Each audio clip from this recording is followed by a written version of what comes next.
Hello everybody! JGC Anime here today. We're to review the first season of Shangri-La Frontier. So without further ado, let's just hop right into this. So what is the story of Shangri-La Frontier? Basically, we follow our main character Sunraku, who is this guy who really likes to play trash VR MMO type games that are similar to stuff like SAO, where he goes into these terrible games and really enjoys playing them with how buggy and messy they are because they kind of give him the sense of accomplishment, basically something like Cuphead kind of, where it's so difficult that you just feel really good about yourself for managing to defeat it. And basically, after all this time playing trash games, he decides to try out this really big, actually well-made game called Shangri-La Frontier, which is where our story resides.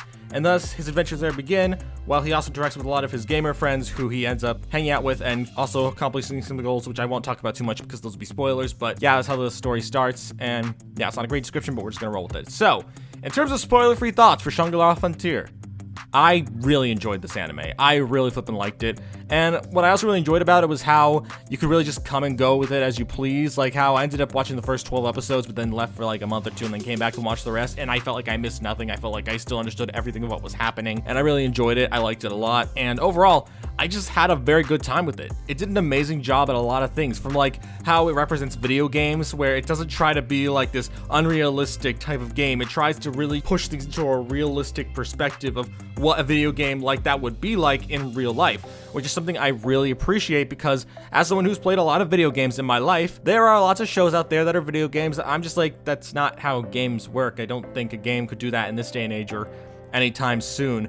But Shangri-La Frontier manages to do the exact opposite of those problems, where everything it does fits perfectly into what a video game like that would be in our current day and age, and I really like that about it, because I felt like I was actually watching someone play a video game instead of someone just getting like a I win all the girls and I'm super OP from the beginning simulator, which a lot of gaming anime like to do. And that's one of the things I also appreciate about this anime. How Sunraku isn't an OP character. Like, yes, he plays trash games and he gets pretty good at them, so some of these more high quality games are a bit easier for him, but it doesn't change the fact that there's still challenge. Like, there are still things that even he as a trash gamer can't do. There are several times where he ends up losing his life and has to respawn, or has to go through these other struggles, or sometimes needs to work with others in order to take something down. And that stuff I really appreciate because it shows that Sunraku is not like this perfect, overpowered MC that can easily win the game at all times. He struggles. And when he can't beat something, he has to come up with some new strategy to beat it, or ask his friends for help. And I also really like how his friends in this anime just act like friends. There's so many anime where they try to make every single character this stereotype or something like that, but when I watch all these people hang out with each other, I feel like I'm just watching friends hang out. I don't feel like I'm watching an anime where there's these generic stereotypes of this person's that and this person's that. I feel like I'm watching actual people play this game. And the only time there's really any unrealism is where this one character has a massive crush on Sunraku to an obsessive degree, which feels incredibly unrealistic, but I'll let that slide because I love this anime a lot. And plus, the character being in love with Sunraku is just kind of like its own little joke, which it got a laugh out of me. It got a good laugh. And overall, I just think that as an anime, it really does capture everything that it means to be a gamer. Like, it really encapsulates everything of what being a gamer is like, and I really appreciate that because they even try to add in little definitions for things that, in case you don't understand a gaming term, they'll just plop it on screen and be like, this is what that gaming term means, which I really like because it helps people who might not understand gaming lingo and stuff like that, you know, actually understand. And I really like that. I really enjoy how this really captures what it feels like to play a video game and makes it feel like a really entertaining time, even if I'm not playing the video game myself, which I'll be honest, if this game did exist in real life, I'd probably be playing it all the time. But basically, I really feel like as a whole, this anime captures what it means to be in a video game, as well as have friends who hang out in the same said video games. And I'm glad that it really captures almost everything that a real life version of this game would be like. Again, there are some things that might be a bit more unrealistic, but they're very small and far and few between, since overall, I really like how they go about things. Especially with how Sunraku, while he isn't like a super special character, he is still our main character, which is shown by some of the events that happen within the anime that are like these special events, these rare occurrences that might not happen to everyone. And it's not like a forced thing where it's like, oh man, he has to get this now. It's always just like these random events that could have occurred to anyone. And there are other examples of other people experiencing similar phenomena. And I really like that because I just think, oh dang, this is actually something worth actually checking out because Sunraku isn't this perfect, all-powerful gamer. He's someone who struggles and tries to work and improve as well as any other gamer. And yeah, I really like that about it. And not just that, the story is also really good. Like, I really thought that this anime would just be a whole bunch of gaming and no real story, but there is a surprising amount of story here. And while I do think that some of it can be a bit annoying because they don't dive too deep into it, like without spoiling, there's this one character who has a bit of development on their side that we don't really dive into that deeply, which I wish we could have dove into it a bit more, but it is what it is. But still, I really like the story a lot. And not just that, the action scenes are also really great. I don't know why they went so hard on some of these action scenes, but a lot of the times where Sunraku is fighting a monster or dealing with another problem, they'll suddenly go ham on the animation for no reason other than it just looks amazing. And other times, it has some really funny moments. Like, I did not expect to laugh as much as I did with this anime. There are so many times where I'm just sitting there and I think that a scene's just happening, but all of a sudden they just crack this joke that I can't help but laugh at because it's just like, this is so out of nowhere, but it's really funny. And it does a good job at really keeping me entertained for the most part. There is something I want to talk about that I kind of got tired of by the end of the season, but we'll talk about that a bit later during the spoiler section. But still, overall, I very much enjoyed this anime, and I'm really glad it didn't take all of the generic tropes when writing its story, and it really dove deeper into the idea of what video games like stuff from SAO would be like if they were actually in our modern day and age. And as a protagonist, Sunraku is great, and the other characters around him are also really freaking good, which I'll go over them a bit more in the spoiler section. But overall, very much enjoyed this anime a lot, and while it's not my favorite anime of all time, I'd say it's one of the best video game anime of all time, at least in my opinion. But yeah, that's all I can really say without spoiling anything, so we're just got to the spoiler section now. Here's a time to the spoilers. If you have seen the show, direct Instagram and hear my thoughts, but if you haven't, you should skip to the intro getting spoilers. But again, if you have seen it, every stick around and hear my thoughts. So yeah, I'm going to count it from 5, and I'm going to enter the spoiler section. 5, 4, 3, 2, 1. Okay, so what do I mean when I say there's one segment of it that I didn't really like by the end? The thing I'm talking about when I talk about that is something that happens at the end of every episode called the SLF Theater, which is like this little mini joke comedy thing that happens at the end of every single episode, which some anime will do stuff like that. And at the start, I thought it was pretty charming. I thought it was adorable. I thought it was a cute little extra thing that got a few extra laughs in, and was entertaining, and I enjoyed it. But as it went on, the little shorts started to become more and more random. Like, they just started throwing in these random little jokes here and there. Like how one time Sunraku was just trying to get the taste feature from the game, so he starts eating random food to get a taste feature. And then there's another where he's just talking with another person about how one of their friends fought the Lycangon monster that Sunraku fights at the start of the series, which puts him in the scenario he's in for the rest of the anime. And they talk about that for a good chunk of it, and then, you know, the friend, Pencilgon, just dips, leaves, calls it a day, which didn't really feel like it was funny as much as it was just kind of whatever. And then, you know, the rest of the thing is just Sunraku really trying to figure out what she meant by it. And look at that in the background, a Sonic Frontier reference. Oh man, I love that game. But anyways, it just wasn't that funny to me. It wasn't awful, but it wasn't that funny. I feel like as it went on, the jokes became less and less entertaining, just to me personally. The start of them were good, but as things trailed onward, I felt like I was getting a bit tired of them, to the point that when I reached the final episode and saw the final joke, I was just like, okay, we're done here finally. Let's just call it a day, please. And I'm sure they're gonna include those back in season 2, since that's airing right now. But still, I just don't like them that much anymore. I thought they were funny at the start, but as I went on, I just grew to not care for them as much. I don't hate them, but I don't care for them. But yeah, moving past that, my only other real complaint is that, I mentioned this before, but I don't really like how long some of these things can feel like. Like, I don't hate most of the anime. In fact, when it comes to the 25 episodes, most of them blew by incredibly quickly. But there are a select few episodes where I'm just like, okay, we're just where we're going. And to be clear, they aren't bad episodes by any means. I still enjoy parts of them, but there are episodes like how when Emil, Sunraku, and Bilak were fighting this Headless Horseman type guy, which wasn't bad. I think the fight stuff was okay, but not my favorite fight in the show. I definitely think that the best fight has to go to Weathermon, but we'll get to that in a little bit. But still, nonetheless, it wasn't an awful episode. It's just kind of fine, and it did end on a pretty funny moment where after Bilak and Emil go back to their little area in Rebitsa, then Sunraku's just like, all right, back there so I can fight against the crystal scorpions, which was pretty funny. I like that a lot. And yeah, a bit of a slog at times, but overall, really love this anime a lot, and I like a lot of the different elements to it. Sunraku, as I said before, is a great protagonist.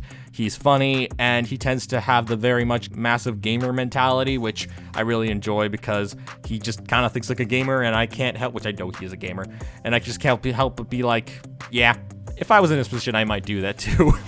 But yeah, overall, it's still very enjoyable. I think there are a lot of great elements here, such as the fact the monster designs are also really unique. Leaving the negatives behind, I'd like to now talk about all my different positives for this anime, such as the fact that the monster designs were always really unique. I never really felt like any of the monster designs were basically easy to make, super generic type of designs. Each one felt like it had some kind of intricate design to them, and even the most generic ones still look good. Like, I don't think there was a single enemy inside of Shangri-La Frontier that I didn't think looked really awesome, and I would have loved to fight them if I was playing that video game.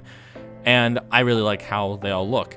And not just that, I also really enjoyed the whole gathering loot and prepping for stuff type things in Shangri-La Frontier. Like, I don't normally like preparation when it comes to certain anime. Like, sometimes the anime will dedicate entire episodes just to preparing for things, and I don't always enjoy that. But for Shangri-La Frontier, I've never really found myself getting bored with that. I mentioned there are a few small occasions where that happens, but more often than not, I really enjoy it and have a good time with it, as I really enjoy just seeing Sunraku slowly try to gather the materials he needs to keep going and keep using his gamer instincts to try to figure things out. I still really enjoy it. And when we get to the big fights, those are always really entertaining to watch, which I'm not like one of those fight guys. Like, I don't even care much for Demon Slayer as much as other people do, because I don't care about the animation and the fight scenes. The fight scenes are fine, but the story is not my personal favorite. And that's why I was worried that Shangri-La Frontier would become another one of those the fights are all that it's good for. But thankfully, that's not the case, and because of that, I just get to enjoy the fights. The fights themselves are incredibly entertaining to watch, especially the one against Weathermon, which I'd like to talk about, as I mentioned before, in a little bit. But all the fights in the show are great. And now I'd like to talk about the thing I just mentioned before, the Weathermon fight, which goes on for about 4 to 5 episodes, and it is incredible.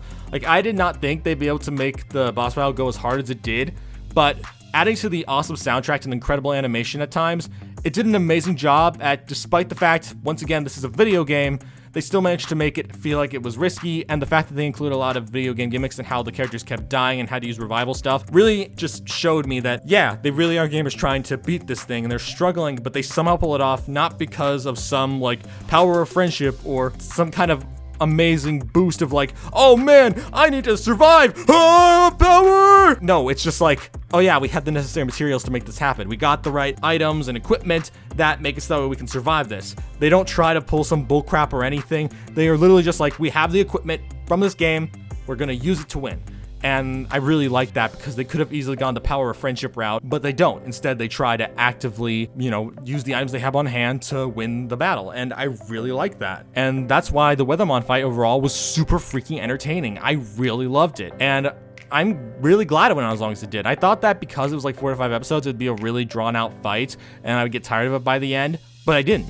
I really freaking enjoyed it all the way to the end, and when they won the end, I was clapping. Like, I was like, whoa, let's go! And I loved it. I really freaking loved it. And yeah, overall, the Weathermon fight was one of the most peak moments inside of this whole anime, and I'm hoping to get even more awesome fights, since so far we've got a lot of great ones, and I'm really excited to see where season 2 goes. But yeah, moving past that though, another thing I'd like to say thanks to this anime for is how it doesn't always go with every single generic cliche of anime. Like, for example, the harem. We've seen all the different type of animes with games and stuff, and most of them involve the main character having at least a few characters fall for them and stuff like that. But this anime doesn't do that. There's only one character who really, at least right now, has a romantic feeling for Sunraku, and the rest of the characters are just friends or bunnies, because, Emil is this little bunny that Sunraku meets due to a special event, and now she follows him around. And I'm really glad they don't try to pull anything with Emil either. In fact, they give her a human form, but rarely ever use it. I'm really glad they don't use it, because if they did that consistently, I can guarantee that it'd be a bit awkward, because that's such a generic cliche. But instead they're like, no, normally Emil's gonna be a bunny, so be happy about that, which I am. And I'm really glad that even Sunraku himself's just like, I ain't going down the rom-com route. I'm not doing that. I'm gonna enjoy my trash game and live with that, which I really like. And yeah, I'm also really happy with how overall it doesn't always drive to cliches and focuses more on just giving each and every character that it introduces some kind of personality. And overall, the anime is just great. It's really freaking awesome. There's so many fun things to it, and Sunraku as a protagonist really does show just how entertaining the world of gaming can be, even in anime form. You don't have to be playing the game to enjoy the game. And while I do wish Shangri-La Frontier was a real-life game, even though it's not, the anime still captures what it could have been like, and I really enjoy that. And overall, I just really enjoyed this anime. I had a great time with it. It's not perfect by any means, but it's a good anime. It's a very good anime. I wouldn't say it's like the best thing I've ever watched. I'd never say that with any anime really I've ever watched. It's very rare that occurs. But I still really like this anime a lot, and I'm very, very happy with it, and I'm very excited to check out season 2. So yeah, if I had to give this anime one last critique, I would say I wish that we dove a bit deeper into Pentagon's connection with the girl who was hanging out at the wife's grave of Weathermon, but it is what it is. I don't hate it, but I do wish we dove a bit deeper into that instead of just kind of getting an idea of what might have happened by what Pentagon says. But still, very good anime, and I enjoyed it a lot. That's all I have to say on that, so we're at the conclusion of this video. And what are my final thoughts? Overall, I really like Shangri-La Frontier, and I'm very excited to check out season 2 because this is just a really good gaming anime, and honestly, I think it's one of the best ones out there because it captures what it means to play a video game while also giving it a vibe that if this was a real game in real life, you could see it happening. There's no generic cliches, that's maybe one or two, but very rare are there generic cliches you see in a normal anime. It very much tries to capture what it feels to play video games, and I really enjoy it for that. And yeah, overall, I give Shangri-La Frontier an 8 out of 10. I really liked it, and I'm very excited to check out season 2. And yeah, that's all I have to say, and thank you all for watching. If you're new to the JGC Anime channel, don't forget to subscribe. I also new anime fans to the channel, and I will see you all around. Peace!